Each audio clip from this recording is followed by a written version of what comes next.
Requires a certain amount of sturdiness to be able to stand up and find your voice and express what needs to be said and do what needs to be done when you're dealing with a narcissist. Underneath all this noise or bluster, as I put it, you have someone who carries deep insecurities. That's the interesting irony or paradox. These are cover-ups for typically a person who doesn't feel that they are good enough, who feels that extraordinary is the only outcome for having any worth or value.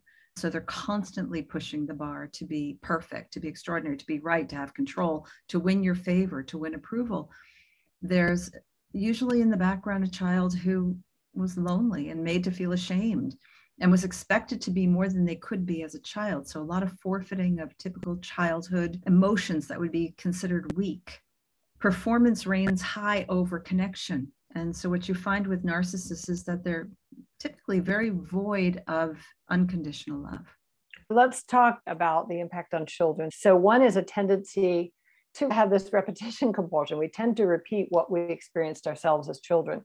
When they grow up, might have a tendency to seek out partners who are emotionally unavailable or critical or withholding, or who create a lot of drama, roller coaster stuff. They may have low frustration tolerance and sense of entitlement, mimicking what they experienced from their parent.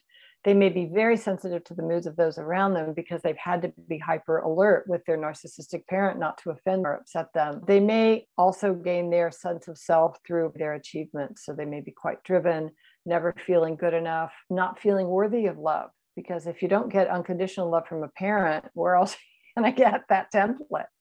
Perhaps you partnered with a narcissist because you had a narcissistic parent. That's not uncommon. The beauty of the work that we're doing is to help break the pattern so that your children don't continue. The more you can learn and get support and educate yourself, the better you can get at not having your children go down this path.